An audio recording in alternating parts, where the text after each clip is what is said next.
What, for you, what is the most important thing about open dialogue? The first thing what I find myself thinking now, if you ask this tomorrow, there would be another thing that would come first to my mind. But today, what comes first to my mind is that everybody's voice is important.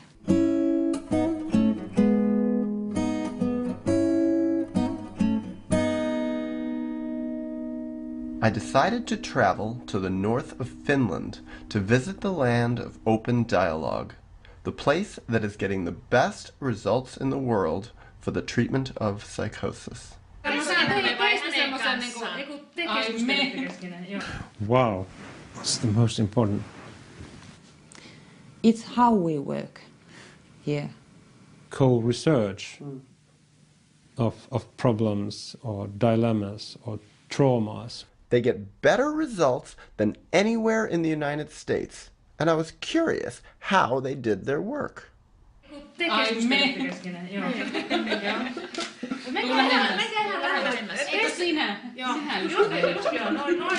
think it's not the treatment system per se, but I think it's more like a political thing.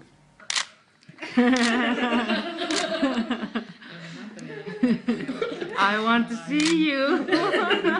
We aim at the democratic system where people can have their say about their own treatment, and that we are kind of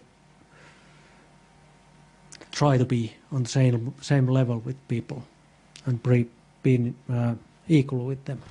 I'd read some of their research, and their data were undeniably impressive, but somehow I just felt that seeing them in person would be a whole different thing. Hey, and then you can look up here. Up here. I can see your eyes. It's something that happens between people. The sister of the patient himself, or the nurse. Oh wait, hold on, we have to get the reporter.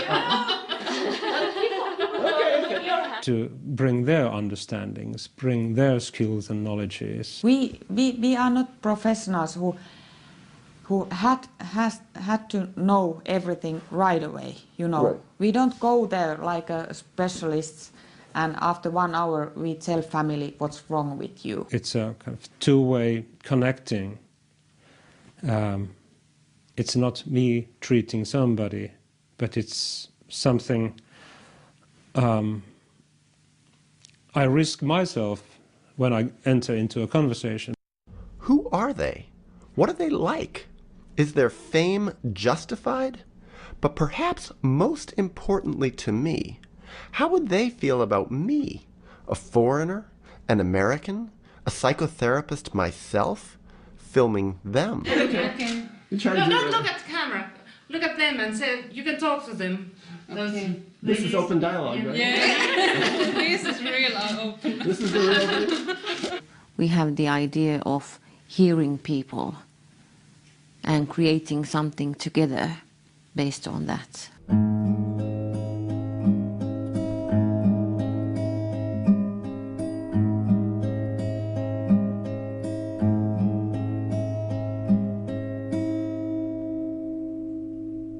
Before I left home, I had the opportunity to speak with Robert Whitaker, an acclaimed medical journalist who has been bringing the Finnish open dialogue results to the attention of American psychiatry.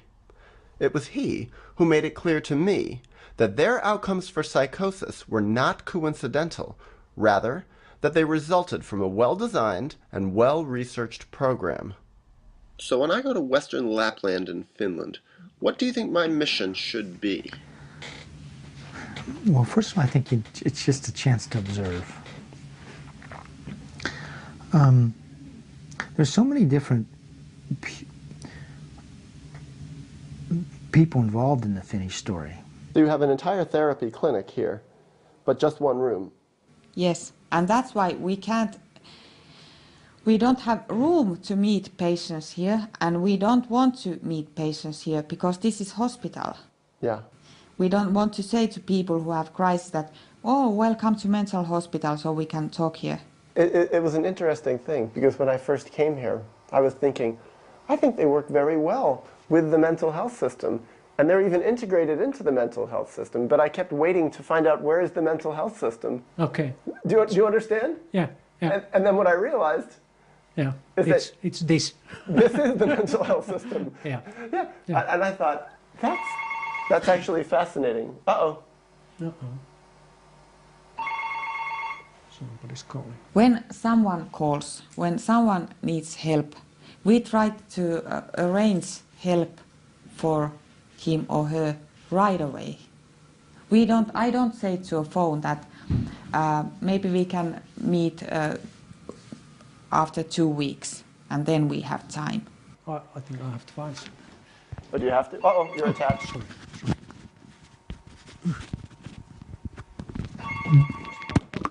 That's okay.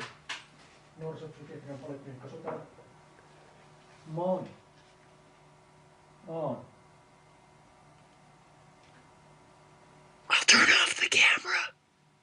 You're going to be privy to a form of care that really is getting the best outcomes in the developed world, by far. That's a part of our, basic rules. When the phone calls, you have to answer it. Yeah. And take the responsibility for what comes from there. It is interesting. How many of my interviews have been interrupted by the telephone here. Yeah, because I think that's a question of, being like available to people and serving the population. Not hospital patients, but people outside hospital. I'm sorry, I have to answer. You go. Psykiatrian poliklinikka Vahtola. You never know what comes from the telephone. It could have been a mother being worried about her child or something, and then I would have to start organizing things. You never know. I mean, it's so different there, okay? I mean, if you look at the outcomes, people recovering there, they're not here, and in so many other countries. So basically the world has a chance to sort of break out of this mindset it's had, the world psychiatric system, and do something better. And so you're talking about the capacity, the opportunity to tell a story that literally could alter millions of lives if societies would change and learn from the Western Lapland success. So that could have happened right there. Yeah. I'm very pleased that it didn't happen because I have to be at the town at 2:30. But oh, in Kemi? Yeah. I guess what I'm trying to tell you, Dan, is that I really think there's an opportunity here. Yeah, at the town mental health office, I have a patient there with a nurse from there. We are working together with the patient. So you're meeting with a nurse and with the patient? Yeah. So that phone is a big responsibility. Yes. Middle of the night also? Yes. Does that make sense? Yeah, it makes sense. And I'm wondering, are there any psychiatric survivors in Western Lapland? I mean, and what do they think of this method? I mean, are there people who are criticizing this open dialogue method, and what do they think? In Finland? I wonder. There are some psychiatric survivors in Finland, but more, in the other areas. Do the patients prefer that you meet in their home, or do they prefer to come to the hospital? Most of people says, welcome to our home. But there are people who don't want us to go there. And then we meet here or some other places. We have, center of city. Yeah. We have another polyclinic. Oh, in Tornio. There, yes, in Tornio. In the yes. town, yeah. And there are more rooms, and we can have a meeting there. And so you give the patient the choice? Yes. Yes. But most places have adopted the Western, right, the U.S. model of because medicating. I've gotten people who bought my other movie in Finland and Helsinki, and they're telling me Finland sucks for psychiatry. I remember first coming here.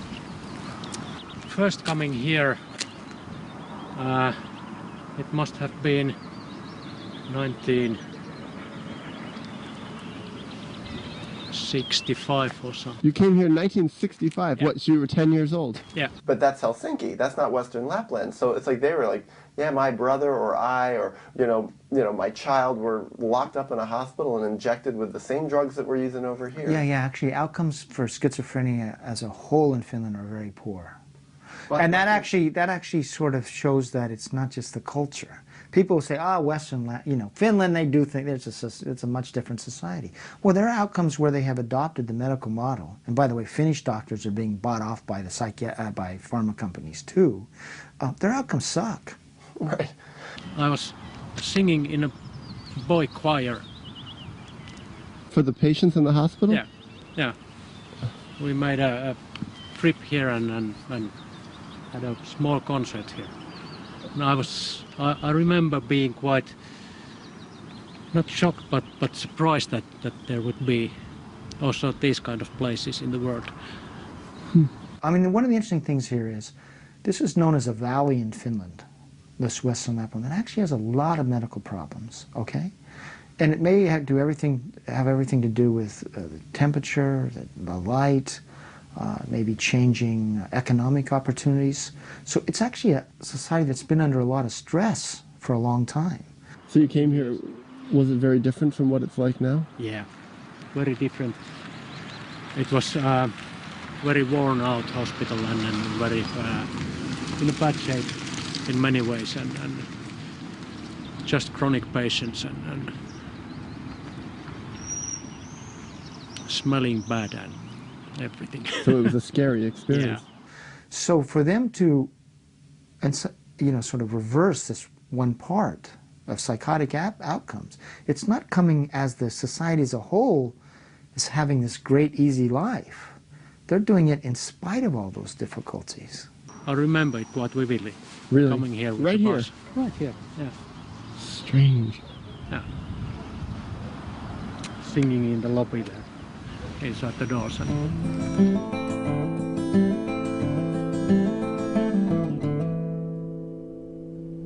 Although I went to northern Finland to study them, I quickly discovered that they were also studying me. So much so that a Finnish newspaper, Pohjolan Sanomat, discovered that an American documentary filmmaker had arrived in the area. They wanted to interview me, which I found ironic, considering that to the rest of the world, they are the famous ones. I came to Finland, to Tornio specifically, and Kemi, because they have their open dialogue method for psychosis. Where did you hear of that method? It's famous. It's famous. Oh yeah. So yeah, I mean, they're what it is I've heard of it in the United States. Okay. I've heard of it in conferences in Scandinavia. I have friends in England who know about it, but mostly through the work of psychologist Jaakko Sekila. The idea of living in Tornio started when I moved there for being a clinical psychologist, 1981, so quite a long time ago. Almost 30 years. 30 years ago, yeah.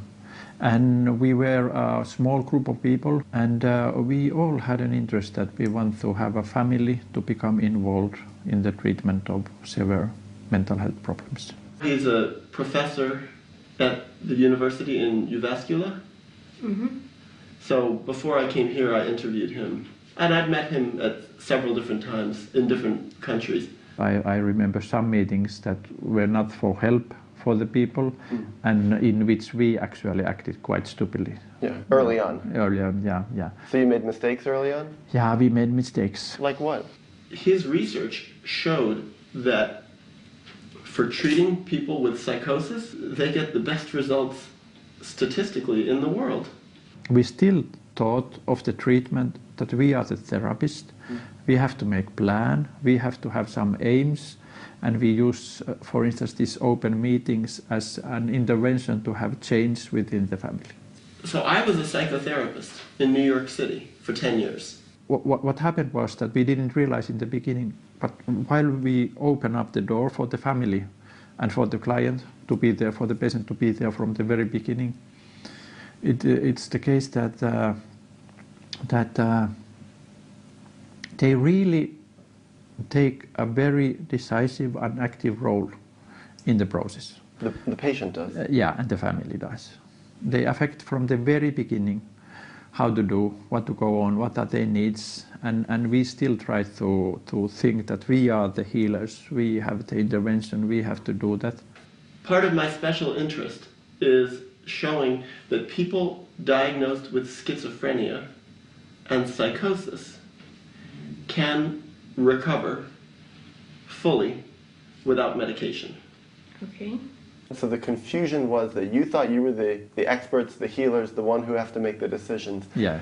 And what you found is that they wanted to take an active part also. Yeah. So they were treating themselves as the healers and the decision Yeah. makers, and they would be the ones who made Yes. the decisions and the interventions. Yes. So there was conflict. Yeah, very much conflict about it. Here, they do that work. Okay. This is the work, and it's very uncommon. Now we think that it's no longer a question that we are sitting together for making decisions and making plans for the future, but we are sitting together to understand more. Most places in the world. You won't get This out. is funny. What? That I'm talking Slowly. Is it better though? Yeah, it's better. Yeah. And in this we aim at generating dialogue, and this actually becomes the most important aspect. No longer thinking that the aim of the meeting is to have a solution. The solutions comes a part of self-evident process that is opened up while we focus on how do we manage to have all the voices heard. So the purpose is dialogue, and as a consequence of the dialogue, the solutions happen. Yeah, the change starts to happen immediately.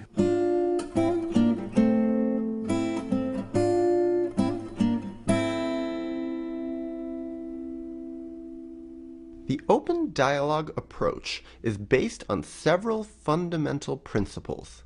The basic one, perhaps not surprisingly, involves open dialogue, a non-secretive, non-hierarchical conversation that values everyone's voice in the treatment, especially the voice of those called clients. Likewise, therapists work in teams where they speak and reflect openly with one another about their thoughts and feelings right in front of clients and their families. Although these principles sound reasonable enough, in actual practice they are a profound departure from almost every mental health model I have observed in the United States. When you decided to become a nurse, did you think you would become a therapist also? No. They called me and asked me, can I come to summer job here? And so I came at one summer, and I'm still here, 11 years now. Really? So you liked it? Yeah. Maybe first year I thought that I'm not sure about this, and I tried to check out different kinds of work in anesthesia and surgery, but yeah, I'm very pleased that I stayed. What was difficult the first year? You know, that dialogue. What I like about this is just that you can, like, how do you say in English, bowl around with ideas. With you can what? What, you know. Bounce ideas? Yeah, with your colleague and with the family. And right in front of the client? Yeah, and with them. Not about them, but with them. You know. Talk with Marianne about something and then ask the patient that, but what do you think about what we were talking about? And yeah. We sit down, and there was a patient, maybe a wife or someone from the family, and a couple of nurses, doctor, and we start to talk about the situation. I thought that, okay, what are we sitting here? We know what is going to be and what is going to happen. We have to take this person in the ward, and why are we sitting here and discussing still? But until you understand that this discussion there's meaning. When I wake up in the morning, it's very good when I see my timetable, my calendar, that I have, for example, 5 clients or maybe 6 today, and I have team. I have someone who can work with me. It's very good idea. It's make me feel good. The thing that we are sharing the work all the time is that we are ventilating it all the time as well. Mm-hmm. So the thoughts are kind of, they are in a movement all the time. It's very helpful when you can share your thoughts and your feelings with someone in that treatment situation. You can reflect. The first meeting with the patient, patient can be first a little bit, why 2 workers? But when we explain it and when we start working and discussing together, so he or she finds out that it's good. And sometimes we are 3. For example, when we have a new patient, psychotic, with her or his family, then we often take 3 therapists. There are many things it's hard to say to clients this, well, I'm thinking about this and I'm feeling like this. It's easier for me, for example, to talk to you or you, and hey, I'm wondering and I'm feeling that or that way. During our discussions, during our treatment meetings, it is the first time when the patient can tell his or her own experiences. That kind of experiences that somebody can say that they are psychotic experiences, and others are listening and hearing it. I do sometimes meet people just by myself, but I think it's getting thinner. It's giving much less options. It's much smaller audience for these new understandings. This is the way how we usually work, that we can look each other in the eyes and we turn ourselves a little bit. In the middle of a therapy session? Yes. So in the middle of a therapy session, when you're with a client or with a family, yes, you do this with each other. You're going back and forth and talking to each other? Yes. Yes. And then we can ask, hey, how do you felt? How does it felt? And what did you listen? How did you heard this, our discussion? So it's almost like you're doing supervision with each other. Yes, in the middle, it is at the in the middle of a therapy yes, session. Yes. That's it. I think that's how we would describe it. We have much more options when we are more people. And then it's also possibility just to listen while some other people are talking and listen to yourself. So I think it's in many ways it's very useful. And it's very important that we reflect about things and issues what family bring up to the situation. Right. Yes, it's very important. I consider us more or less as visitors in people's lives. People allow us to visit their lives. But we are not the most meaningful people in this person's life. It's more important that my client will be understood by his family members or those people around him. And so that's how he or she become heard, understood, valued as a person. But it's a different kind of supervision. Because you have to do it in a way that's also therapeutic for the family and the client. Isn't that it? Yes. So you have to make sure everything you're saying is going through the lens, like this is a lens, yes. the lens of being therapeutic. Yeah. So you have to be more respectful. You know, like in supervision, I think you can say, this is bullshit, that father is so narcissistic, when it's private supervision, you know? But you can never say that in open dialogue because it's rude. Does that sound right? Yes. Yes. Yes, indeed. Yes. It's very well, I think so. Yeah. And it also seems like people here like each other. Yeah. Yeah, I'm actually, when you say that, I think that's one big thing, that this is a small area, and if we have 100 people working here, working crisscross with each other, so people know also each other quite personally, you know. They can become friends and talk each other about other things also than work, and I think that's makes it easy for us to work in the way we work.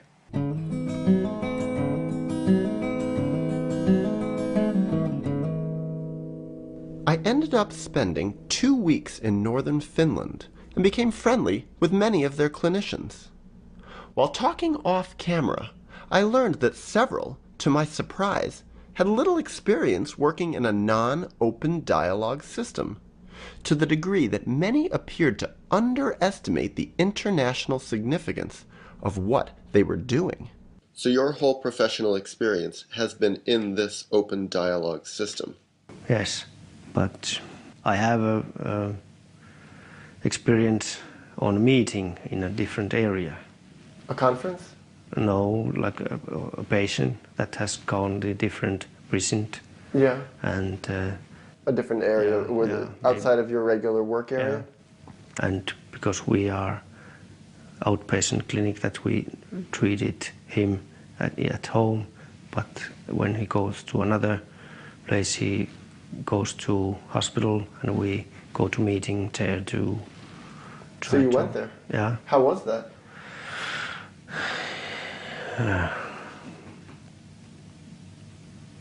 I didn't like it.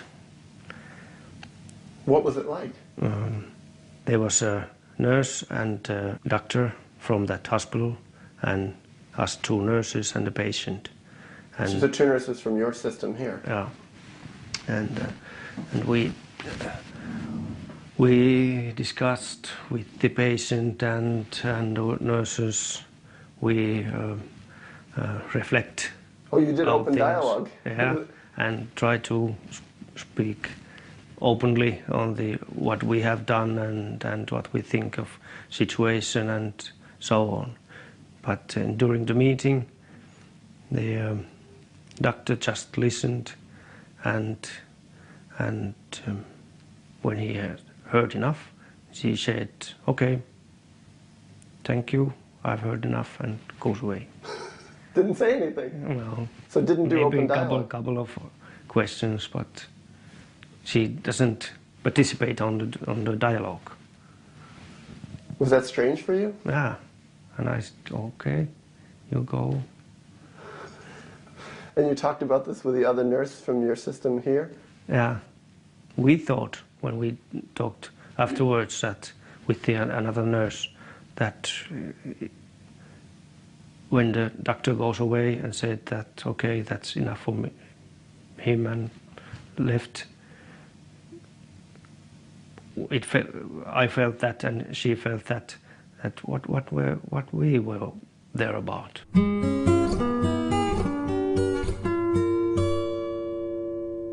I was very curious how clinicians in Western Lapland approached the subject of neuroleptics, that is, antipsychotic medication.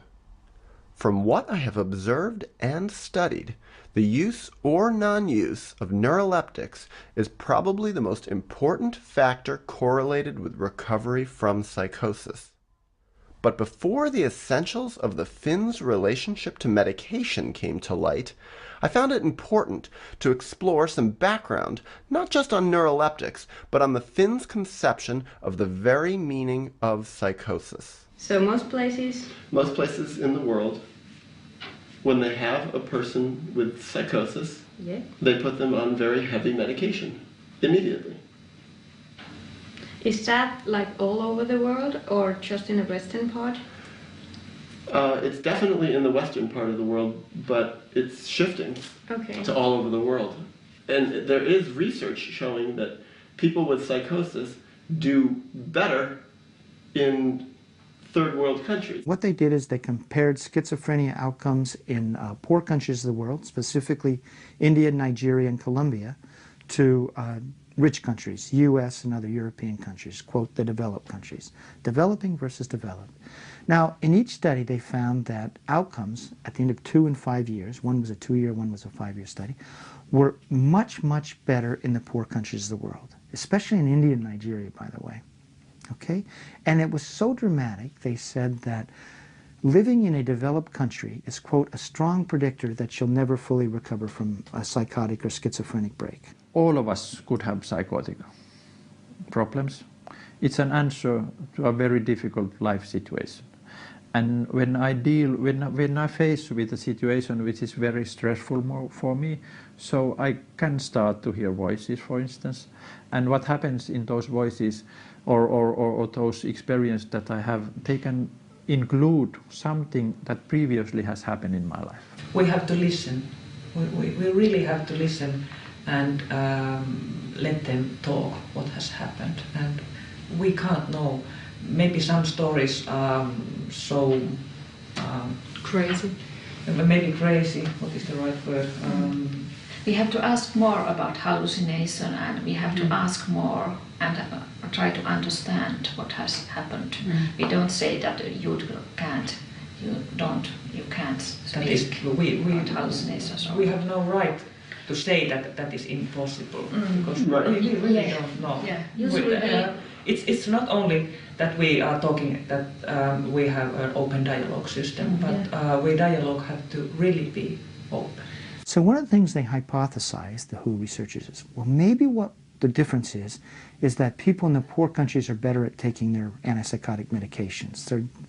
They live in a different environment where they follow doctors' orders better, and so they looked at medication usage. So the hypothesis was more medication usage would be associated with better outcomes. And they're hypothesizing that the meds should alter the long-term course of schizophrenia or psychosis.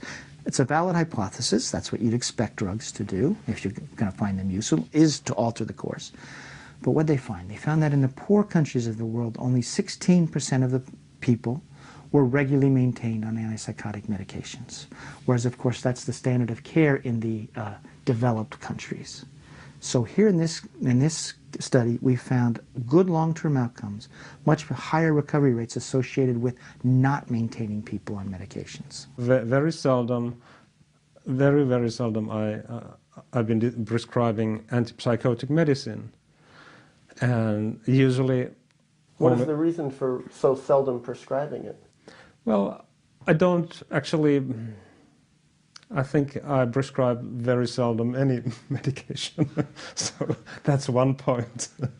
That's one point. In the first meeting, it's very non-understandable. I cannot understand what does it mean. I'm very confused. But later on, step by step, I start to realize that actually she is speaking of something that has happened in her life. And this may be the first time ever it become possible to have some words of those experiences. It's in a way a kind of metaphorical way to speak of things that beforehand did not have any words to speak about it. Psychotic meaning making is meaning making, and I want to have dialogue around meaning making, and I don't think we should medicate psychotic meaning making. Oh, by the way, the WHO investigators eventually then did like a 25-year follow-up study of the patients in the poor countries. And it's really remarkable. I don't remember the statistics exactly, but somewhere between roughly 70% of the patients in that initial cohort of schizophrenia patients diagnosed in India and Nigeria, diagnosed as schizophrenic by Western doctors, not local doctors, so by Western standards, 20, 25 years later were working, asymptomatic. They just weren't schizophrenic anymore. They weren't psychotic anymore. And for that reason, it's very important, actually extremely important for us to take it seriously, to start to listen what are her words. And step by step, she perhaps have more and more words to her experiences. There's some kind of dilemma in your life and in your emotional life. And when you start to work with that dilemma, the symptoms can go away as well.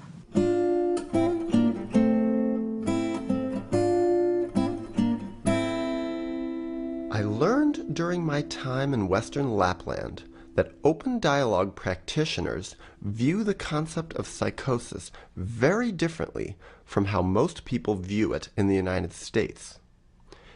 In America, psychosis is generally viewed as a problem residing in a particular individual's brain, which is why treatment so often involves pulling people out of their regular lives, hospitalizing them, and giving them brain-altering medications. In Western Lapland, however, they conceptualize psychosis as a problem arising in the space between individuals, that is, a problem occurring within relationships. Thus, their treatment seeks to engage social networks, rebuild relationships, and, if at all possible, avoid putting people through the alienating and stigmatizing experience of hospitalization. Why do you prefer to not put people in the hospital? If the whole psychosis or situation goes over without coming to hospital. So if they're able to work it through without Yes. going to the hospital? Yes, it's much better for the patient and family. They don't have history of mental hospital. I remember one family in early 90s that they had a son about 25, 26 years old, and first he came into the hospital for some days. Most of the times that need to be in hospital is because they need shelter or place to be, that it's safe enough to the patient, that he don't or she kill herself or is so psychotic that needs a safe place to be. Another big reason, if someone hasn't been sleeping, let's say for a week, and they need a place where to kind of feel safe. So we can create those circumstances to their homes as well, if we do the cooperation and work together with the family. And afterwards we asked the family what they think. They said that it was very hard when their son was in the hospital, and also that it was very hard to treat him at home, but it was much more easier at home. So you can work out those kind of issues in their home. Yeah, and we can go there every day. We can be there, let's say, we can have a treatment meeting, and then one nurse can stay there during the evening shift. Like all night long? Yeah. With the With patient? the family. With Yeah. the family in the Yeah. home? Yeah. And they said that it was wrong decision to come into the hospital at all. So that just avoids the need for hospitalization then? Yeah. And when we are home, there are more possibilities to have the conversations about the situation. Very often these relatives comes to help for the family. But it's very typical then if we talk about adolescents and see or he has psychotic symptoms and see or he has parents. It's very typical that parents live on sick leave and they can support at home, and we meet for instance every day during these two first days. weeks, first days. Always when we are treating at home, I think it's very important to have treatment meetings every day in the beginning and continue as long as needed.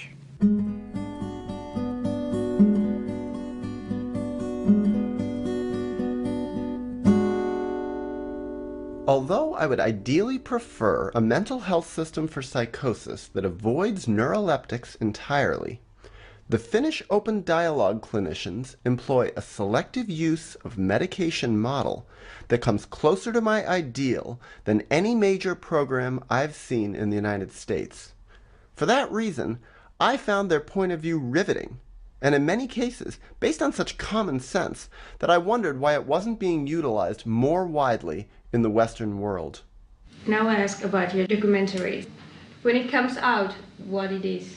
I'm not sure yet. Okay, I don't know. You are just doing... I'm making the movie first to show people in the world that there are better treatments than the conventional treatments. So here in the United States, where we've really embraced the drugs for life form of care, we see a explosion in the number of people, quote, disabled by mental illness. And we see all these other problems in terms of people dying early, etc., and low employment rates, decreasing employment rates. And here where they've used this drugs in a selective manner, what do they find? The exact opposite. So what should we do? Obviously, we should go to, which is what you're going to do, we should go to Western Lapland, if they'll have us, and try to figure out what they're doing and emulate it. Quite many people, psychotic people who come to us, they get some kind of medication. But it's for a short period of time to get over the worst, and then we discuss it all the time. So I think it's more of a minimizing the medication. And which type of medication are you talking about? Well, I'm not expert in those, but not so much about, neuroleptics, but more of a, sleeping pills or some anxiolytics. We used it during the first week because the situation when they call us, so we will see them in the first 24 hours. And the situation is usually so that a person hasn't been sleeping for a week or two. It's always here that we just consider that how many tablets we give. We don't prescribe a box of tablets, but we think maybe for 1 or 2 days use 2 or 4 tablets. So that's the most common that they use in a short term, just 4 or 5 days or so, to get sleep and so. But in some cases they can use neuroleptics, but it's also a short term and in small doses. In the beginning of the treatment, we have to, it's my opinion, have to avoid neuroleptic medication, but then if it's needed. In any, let's say in 1 year, of all the patients that you see that have psychotic issues, what percentage get put on neuroleptic medication? About 30. 30%? Yes. So 70% don't ever get neuroleptic medication? Sometimes there are situations that the patient need medication, also neuroleptic medication. There can be so kind of situations. Here's a question I have. We were upstairs in that staff room, and I was playing with a pen. Did you see that? No. Well, I was playing with this really nice pen. I said, someone left their really nice pen here. And then I turned it over and it said Seroquel. Yeah. So I thought, it's even invaded this place. Yeah. And then I see people are using the mouse pad that says Risperdal. Yeah, and Effexor. Yeah. But how we talk about that medication, and we have to be careful that those doses are appropriate, that there are no side effects. Well, of course they come here as well to talk about the medication to doctors. They do? Yeah, and they bring good food many times and pancakes and stuff. And also we are going to have a day for staff next autumn. And so we have invited a person from the drug company to come and tell about Seroquel, and then they are going to pay our lunch. How do you feel about that? It's okay for me because we are just listening them. Is that it though? Yeah. It's quite usual for us to discuss a lot about medication. Also with the psychiatrists, when they're prescribing medication to some patients, then I would quite often asked, why do you prescribe this? What do you hope would happen? Would there be another? And you say this right in front of the clients? Yeah, because I think it's fair. Yes. Just fair to say what our prejudices are and what our thoughts are in front of the client. Yeah. Well, actually, Birgitta, she's our doctor in polyclinic, and she said that she's not going to call them. She doesn't do that. Right. So, but one of our nurses went to the educational days, and she asked, because we said, okay, because we get a free lunch. Right. So take it. I remember 2 patients I prescribed and tried to tell how you had to take this medication, but they never do that, and they are quite well. So you prescribe, so there are even cases where you prescribe the medication, and they don't even take it? Yes, and tried to tell them that they have to take it. And they didn't? Yes, they didn't, and they are getting well. Anyway. Against your advice? Yes. I wonder this. If you feel a patient needs neuroleptic medication later in the treatment, do you consider that a failure? No. No. There are so many other ways to help. There are so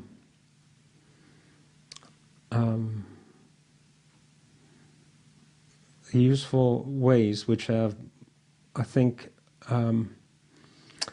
improves the agency of people much more than medication. It seems to me if a person needs neuroleptics, it means they did not recover, right?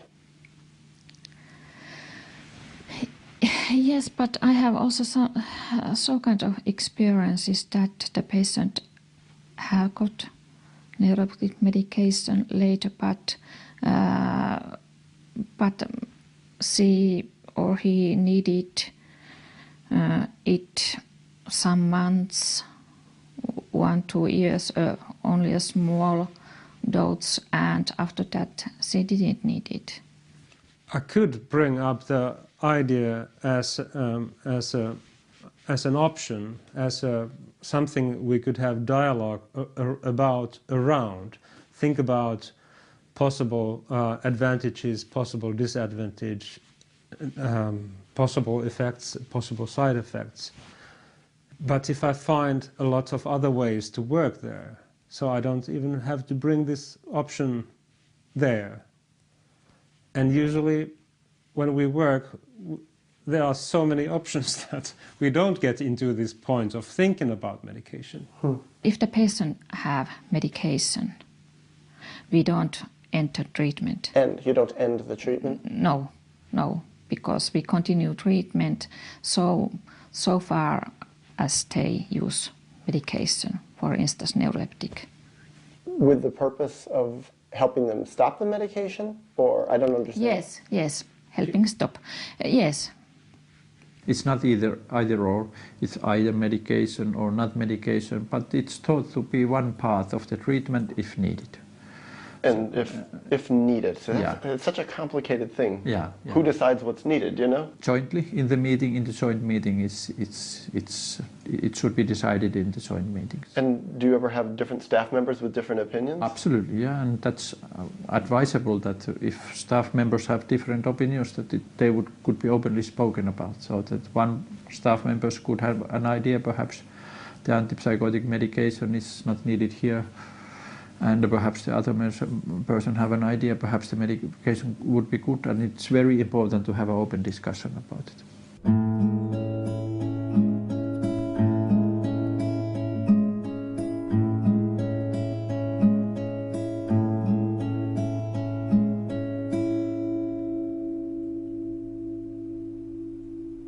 A fascinating thing I discovered in Western Lapland was that their clinicians were not, unlike so many of my more progressive colleagues in the United States, afraid of getting in trouble for the work they did.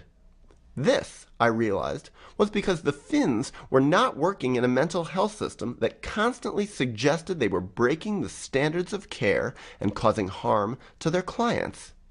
The irony I found in this is that in the United States, we, who use antipsychotics almost ubiquitously for psychosis, get terrible results and actually are causing an epidemic of harm. But in the Western world, almost everywhere, it's medication. And medication is considered the best treatment. And if a therapist or an organization does not use medication, they're considered dangerous. Okay. It's considered bad treatment. It's very, very difficult to survive as a person with prescribing powers and not put people on antipsychotic medications. And even if you're a therapist without prescribing powers, you're expected to work within that model of drug-based care. And it shows really the extraordinary capacity of a storytelling partnership in the United States that really has extended its influence, and that is born of the drug companies and academic psychiatry, along with NAMI, to tell us, in essence, a false story and incorporate that belief in a sort of a real profound way. Are you at any risk with your medical license because of the way you work here? Having gotten so far away from a medical way of working? No, I think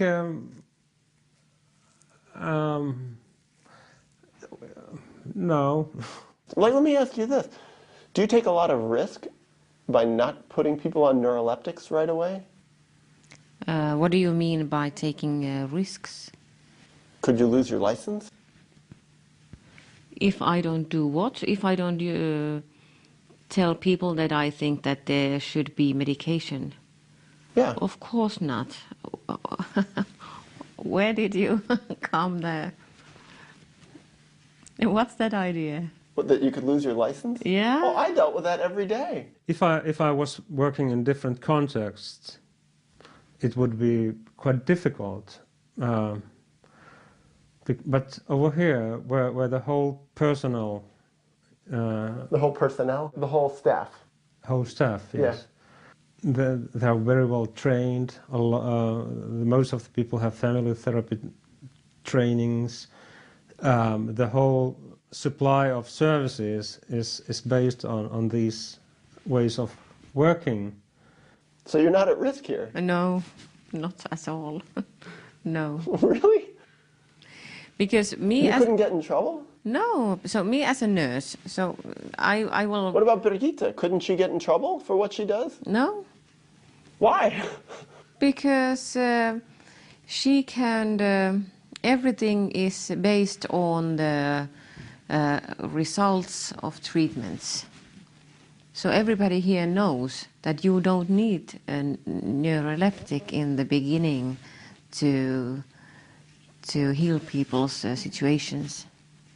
And your system has research to prove it? Yes. And there are lots of studies going on around. So I think it's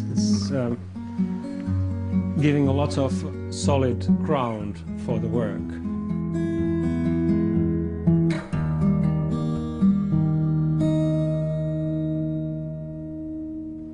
Let's now look at the numbers. What actually are their results? It was, after all, a cursory review of their outcomes for psychosis that drew me to northern Finland in the first place, and these same outcomes that are causing the world to take note. Their adoption of this selective use of meds really came out of a national Finnish study where they were testing sort of psychotherapeutic care. They had 6 sites in the study. 3 sites did not initially put people on the meds. The other 3 did, and everybody gave them psychotherapeutic care. Tornio was one research site in which the antipsychotic medication was not started in the very beginning, but it was decided that first we have to see how much this very strong psychosocial intervention is helping, and the antipsychotic medication is used only if it's not helping enough. And the thought was in the experimental sites is that if people started needing the drugs, you could put them on. Okay. On the whole, the experimental sites, 3 had a little bit better outcomes. 2, it was the people who in those 3 experimental sites that were never exposed to meds in the 2-year study that had the best outcomes, all right? That fits with what we know before. But there's one other key thing. There was really only one of the 3 sites that really, after the end of 6 weeks, tried to keep people off meds, okay? The other 2 basically reverted to the old standard of care and put people on meds. That was in Western Lapland. So not only did they watch the progression of people getting better after 6 weeks, they kept it going. During 5 years' time, it happened that 1/3 of the clients used antipsychotic medication, 2/3 did not need. This is in your program? Yeah, any antipsychotic medication. At 5 years, and half part of the medication could be discontinued as well. Half what? Could be discontinued, stopped. So of the 1/3 that did take medication? Yeah. Half of those people were able to discontinue their medication. Yeah. So now you're down to, at the end of 5 years, 1 out of 6 people is still on medication, Yes. and only 1 in 3 ever took it at all. Yeah. And what did that evolve to there? That evolved to a form of care where they now have, the best outcomes in the Western world, by far. How do they use meds? Well, only about 1/3 of their first episode psychotic patients are ever exposed to medications. Okay, at the end of 5 years. So you take 100 first episode psychotic patients in Western Lapland. 5 years later, only 33 will have ever had a single dose of antipsychotic medication. And only about 20 of that 100 will be on the drugs continually. Okay? So that was already, that is a very different compared to the mainstream idea where it is thought that antipsychotics medication should be used in any case. Every case. Every case, yeah. Now, what are their outcomes? At the end of 5 years, roughly 85% of their first episode psychotic patients are asymptomatic and either working or back in school. So only about 15% have become sort of chronically ill and on Finland disability. Whereas in the United States, if you have a first psychotic break or if you have a first schizophrenic break, you're basically told, we'll stabilize you and then go on disability. That's the expected course. Of the 85% who recovered after 5 years, what percentage of that 85% was on medication and what percent was off medication? Actually, I have not looked at that path. Most of them did not use medication. Most meaning more than 50%? No, 90%. There's an assumption, of course, that once someone has schizophrenia, they always have schizophrenia, and you don't see it that way. No. I think it is only the name for something, and you can get quite healthy afterwards. Without medication? Without medication. This tells us of something else that's possible. Radically possible. Radically possible. And by the way, they've been doing this for 20 years now, basically, or 18 years. So this isn't a fly-by-night study? Not a fly-by-night. And they've done study after study after study. This is the best studied cohort of patients in all of Europe, really.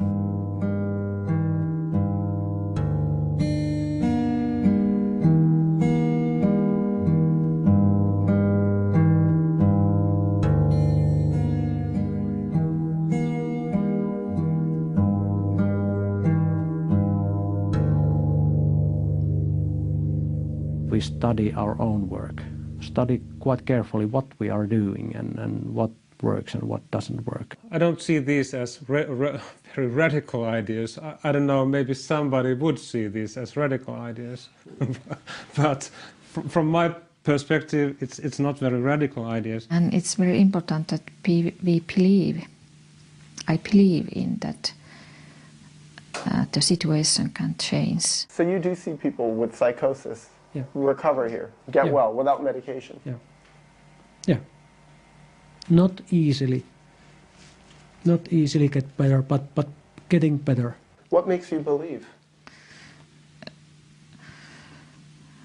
Because I have seen many patients and their families die, that they survived so kind of situations. And I don't know, I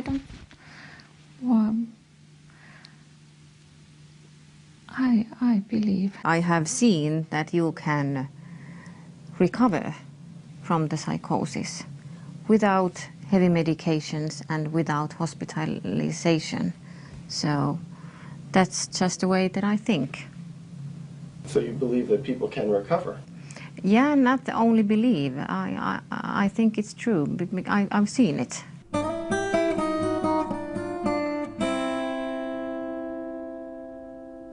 As my 2 weeks in Finland drew to a close, I realized there was one final point that kept striking me again and again, and that was that the open dialogue approach was not an alternative mental health system here. It was the primary mental health system here. Over the past 3 decades, they had set an example by converting a traditional psychiatric system with a huge bustling hospital and poor results into something quite the opposite. There's one other thing that's really extraordinary that's happened in Western Lapland and speaks to the possibility there.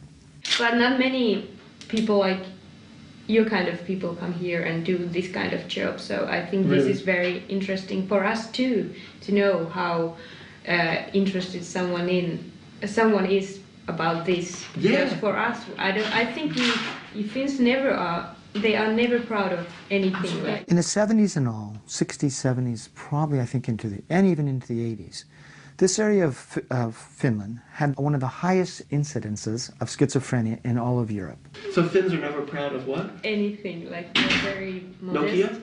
Well, I noticed this. When I'm interviewing people here, they won't talk about how good their results are. The results are written on paper, and I'm asking them, and they always make it sound less. And I say, make yourself sound good. Do you know what I mean? Yeah. I like, they're very modest and humble. Yeah. Then they institute this change, and they institute this therapy called open dialogue with first episode psychotic patients. Guess what happened? Schizophrenia is now disappearing from this region. They're down to 2 cases per 100,000, a 90% decline in schizophrenia there. And why? Because their first episode cases aren't becoming chronic. So the number of first episode cases is staying the same. All right? So they still have this problem of psychosis in society, but because they have this form of care that doesn't make people chronic, schizophrenia is disappearing. This point cannot be emphasized enough, and is worth explaining. According to the definitions of mainstream psychiatry, people can only be diagnosed with schizophrenia if their psychotic symptoms persist for longer than 6 months. Thus, if they recover from psychosis before that 6-month mark, which is what so commonly happens in Western Lapland as the result of open dialogue, they never get labeled with schizophrenia in the first place. They took a risk by letting me come in here with my camera. Do you know what I mean? Mm-hmm. Like, to let a foreigner come in with a camera and interview all their staff and to talk with their patients, it's like, a lot of places, they don't want someone with a camera coming in. It's honest way to do work, I think. And I think that when someone comes into psychiatric polyclinic they are in their crisis, I think that we are, what's the word, obligated into that. We have to be honest. This has to be a fair deal, because otherwise it can't heal anyone. Like, what if they could say this? This would be much more common, because I had some places that I wanted to go to that said, you can come for 6 hours, you can talk to 2 therapists, no conversation with patients, and we need to see everything that you are going to put in your movie before you put it in. I think our system is, our people are working very hard, and I can trust them, and they are very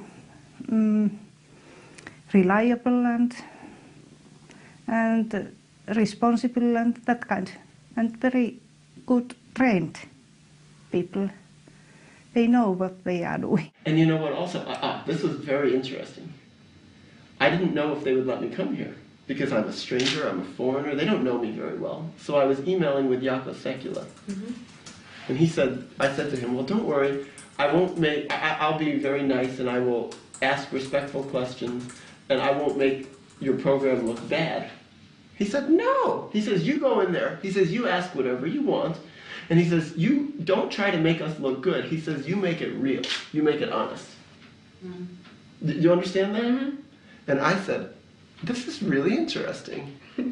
I said, good for him.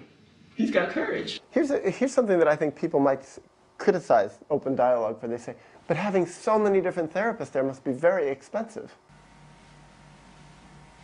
Well, how come? In the long run, we save money with meeting in teams, because I think it's more efficient. You don't have to meet so many times. This area is quite poor, and they try to save money all the time. And that's why it is not so easy to tell that it is very good work for long run and how to prevent problems. In the long run, and you know, I think at least in Finland, the people who decide about money, they don't look beyond their nose. Who pays for all this? It's state-paid system, so it's free for the clients. So it's a state-paid system, it's free for the clients? Yeah, it's free for the clients. You can have hundreds of meetings for 2 years and it's all free? All free, yeah.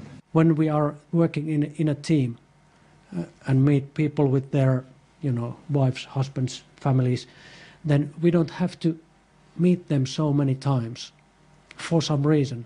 I think because we can get the different points of view or opinions more quickly. We can have kind of more wide discussion about things. All the time there is lack of money. And we should have more nurses, psychologists, and some not so many, but some more people. When we meet a patient, we send a bill, so kind of bill to the municipalities. Right. And they pay for it. But taxes, we all paid for. Yes. I think so. So your taxes pay for it? Yeah. It is not important. I think it is. I try to tell our staff members that they don't have to worry about it. It's my worry. About the money? Yes. It's funny, I haven't figured out where Brigitta's office is yet. Well, nobody knows. Her office is at Keropudas, right. But she's never there. Right, because she's working. She sees clients, right? Yeah. That's what everybody says. It's hard to find her there because she's on the ward or she's talking to someone or she's out in the community somewhere. Yeah. It's very interesting to have a hospital leader who is actually doing non-administrative work. Yeah, I think so too, and I appreciate that very much. I think that's very important for our work, that also our you know, our highest chief is in the clinical work and working with us side by side. It's so valuable, I think it's, and rare.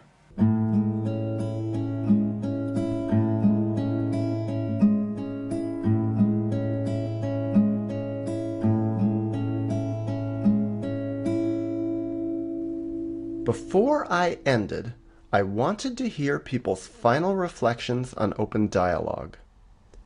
I only wish I could have added in clients' reflections, which I couldn't because of the system's confidentiality agreements, but if I can summarize what I heard from clients off camera, and heard repeatedly, it was the opposite of the frustration, rage, alienation, betrayal, and hopelessness so often expressed in the United States. Here I heard expressions of satisfaction, mutual respect, togetherness, trust, and hope, which, incidentally, and by now, for me, not surprisingly, were the same things I heard from the staff. Some people think that this is my work life and this is my personal life. But in a way, I don't see the difference because I think that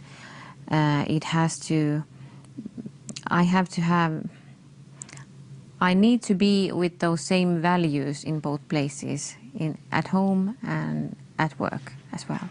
Yeah, can I get you to sign my paper so I could use this? Yeah, sure. Will you sign it too? Okay. About 85% that basically recover, right? Their unemployment rate is lower than the background rate for all the Finnish population as a whole. So they're doing better in terms of employment than the general Finnish population overall in terms of working. That's right. So that's really extraordinary. So I just feel. Yeah, you can see that. This is the one who I interviewed this morning who said, this is... Oh, no, not her. She's the one who is... He's fine. Päivi, yeah, she says, oh my God. To get know patient's family and meet the whole family, to hear the voices from the whole family. I think that's the most important. And then this is the man, Jaakko Sekula. Every year, between 5 to 7% of the population participates in these open meetings. And now this has been going on for almost 25 years or more than 20 years. So it means a big part of the people in the area has at least sometimes been participated in these open meetings. She's the head psychiatrist. She runs the whole organization. I liked when I came to work here in Kerobudas Hospital, I liked most the teamwork. It was so nice to talk to people and not to know everything, and not to know answers always. She's a nurse and a family therapist. I have thought many times that I like to move Oulu because of my private life. So you would like to move to Oulu? Yes, because of my private life. But I haven't done it because I like the way of working here. He's a psychologist. It's a place where you can be inspired over and over again by the people you are working with and by your colleagues.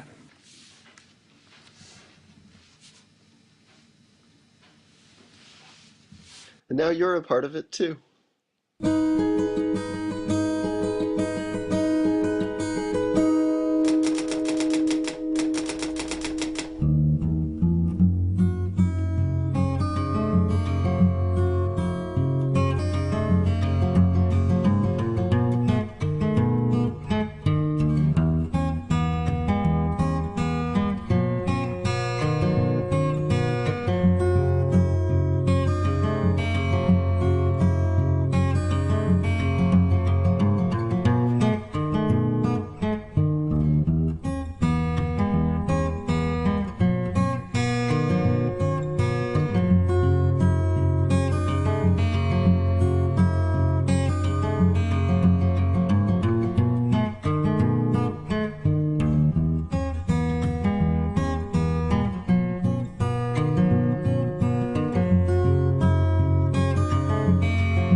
I've seen people in Kemi, you have noticed it is much of...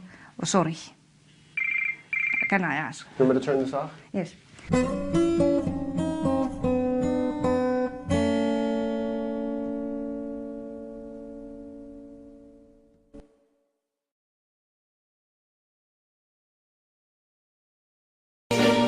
Yes, I've been living inside of you, but I guess it's time I set me free, and there's nothing that you can do.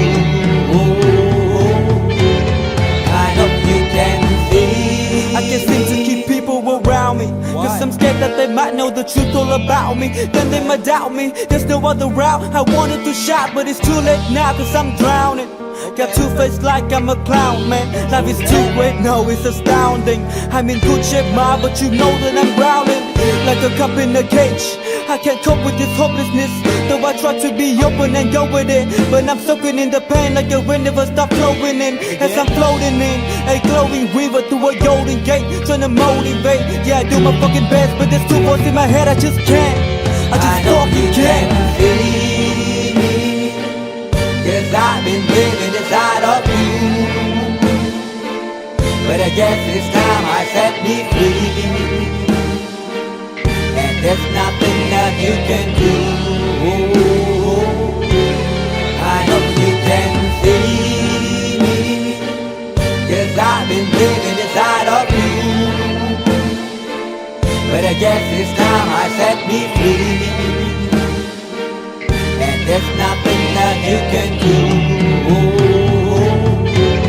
I know you can see. Baby, what you working like this?